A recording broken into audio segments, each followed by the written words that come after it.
How to do twists on your natural hair. So start with dry hair and use a hair wax. You divide your hair into sections and you apply hair wax on the lines to keep the hair like really beautiful. And then you start with a braid. I always start with braids, three strand braids, and then I divide into two sections and I twist and twist and twist, and then I make a small cocoon at the end. So I do the same process over and over again.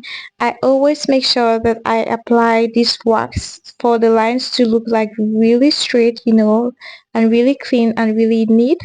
And then I start with a braid and then I twist. I do two strand twists till I reach the very, very end.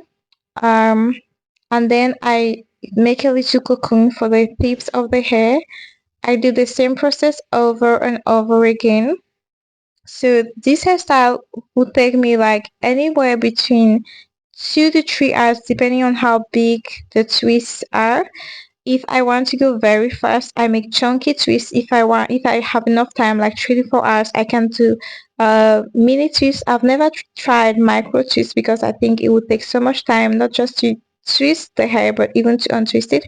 So I work section by section, and I really take my time. You see, I try to not like be too tight with the front hair because I don't want my front hair to be shedding. So you'll see that for the front hair, I really didn't go like too tight.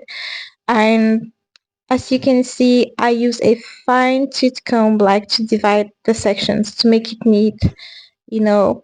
So this is basically the process. This hairstyle, I will advise that you keep your head under a satin cap when you go to bed, or a durag if you want the hairstyle to last longer.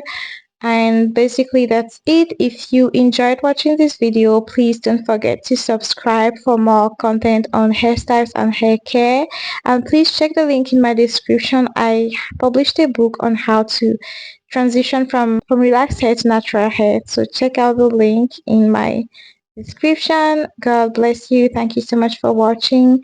See you soon, and bye bye.